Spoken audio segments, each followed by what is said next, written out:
If you are planning to visit Iceland in February, then get excited because I have the guide for everything you're going to need to know about planning your trip to Iceland during this beautiful month. Hello Team Iceland, welcome back to this channel all about Iceland planning. I am your tour guide and I am here to help you plan the best trip ever. So today we're talking about all of the February things: daylight, weather, festivals. So let's get into it. As I said in the January video, the most important thing to consider is how many daylight hours you have during the month that you're visiting. So in February, the hours are starting to become a lot more normal. So in the beginning of the month, there are about 7 hours of daylight, and towards the end of February, we're up to 10. So we're doing good, people. These daylight hours mean a couple of things. You're still getting beautiful golden hours. So while it's not as long as, say, December and January, you're still getting a lot of beautiful sunrise and sunset opportunities. Also, because it's still quite dark at this time of the year, the northern lights are still there. And we love the northern lights. In terms of weather for February, still cold, still snowy, standard. The temperature is anywhere from between -2 up to 4 degrees Celsius / 28 to 39 degrees Fahrenheit for my American friends. February tends to be a very stormy month. So you're talking snowstorms and windstorms, and sometimes both of those storms together. You know, sometimes it feels like the old building's about to blow over and the windows are rattling, and that's just winter in Iceland. But if you want to learn a lot more about weather in winter, make sure to check that video out that I've already posted before. Now, in terms of sightseeing and what's available and not available during February, easily accessible areas include Reykjavik, the Golden Circle, and South Iceland. Areas that have medium difficulty include East and North Iceland and the Snæfellsnes Peninsula. So while you can get to all of those areas during winter, during February, I always advise to be really careful through East and North Iceland and the Snæfellsnes Peninsula, because sometimes those roads aren't as well maintained. So again, you guys, major caution, please. All of the time, winter is a very unique month as far as sightseeing. Areas that are not accessible during this time include the Highlands, so Bolludagur, Thorsmark, any of those areas that are more interior. The Westfjords are really challenging, and because a lot of the areas are connected by mountain passes, sometimes the roads are completely closed. So this area of Iceland is really challenging to visit during February. I actually don't recommend to add it to your itinerary unless you are very experienced with winter driving and or you've been to Iceland several times and you have a good handle on driving and the road conditions and everything like that. Now, my biggest tip for traveling to Iceland in February includes packing crampons or yak tracks in your suitcase.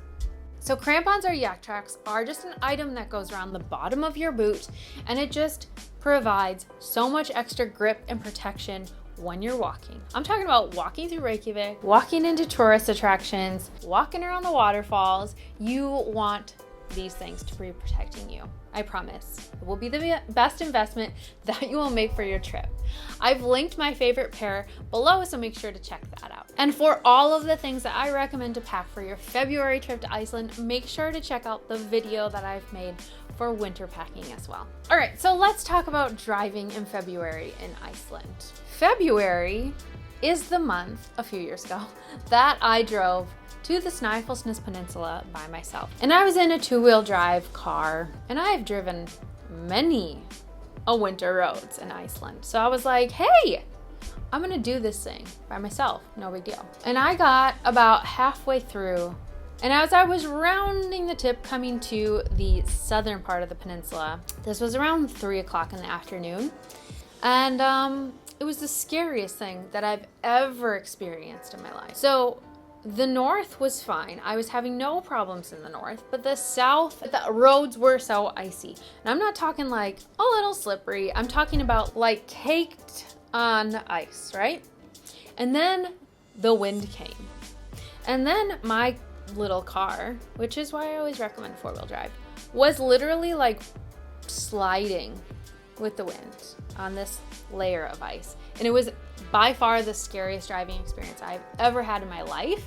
And for this reason, I always say driving in the winter can be terrifying in Iceland. So I'm just not trying to sugarcoat it, right? There are people that can travel to Iceland in the winter and have no problems. Flawless roads, flawless weather, great. On the other hand, you could be the person that has a crazy experience, crazy weather, crazy roads. And I'm talking to you. I'm telling you that it can be dangerous. The weather changes all the time. It can be very slippery. So you gotta be careful driving, people.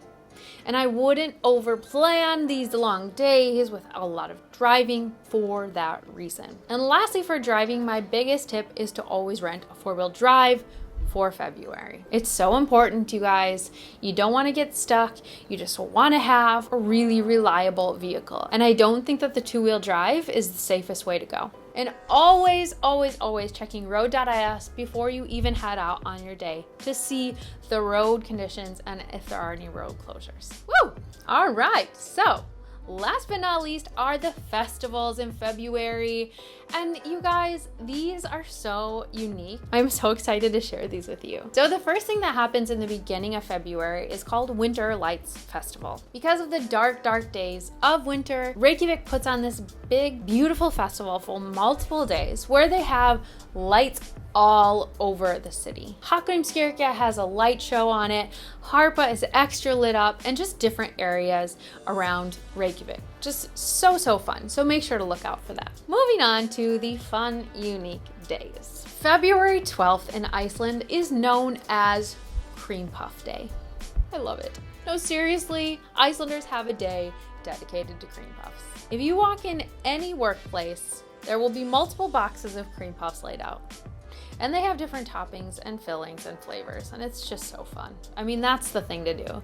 So hop into one of the bakeries on that day because you can definitely find cream puffs everywhere. And the day after that is February 13th, which translates to Bursting Day. On this day is when you eat all of the salted meat and peas that you can consume. So traditionally, this revolves around the Lent calendar. So where before you would fast, you would feast. So this is kind of like that, but still today that tradition holds. And the next thing that happens is February 14th, which is known as Öskudagur. It's when all of the kids dress up and they go from house to house and they have to sing a song if they want to receive a treat. So very similar to the American Halloween, but if you see kids walking around with costumes on February 14th, then that's what's going on. Icelanders don't really celebrate Valentine's Day. That's definitely more of an American holiday, but each year I see a little bit more of that influence coming in, so you might see some Valentine's Day-ish things around, but it's just not the thing to do on February 14th. Okay, you guys, that is your February roundup and all of the things that you're gonna need to know to plan a February trip to Iceland. I hope you guys loved this video, and if you found it helpful, make sure to give it a thumbs up and subscribe to my channel if you haven't already, because every single week I'm here with another Iceland planning video. I'll see you next week. Happy planning, friends.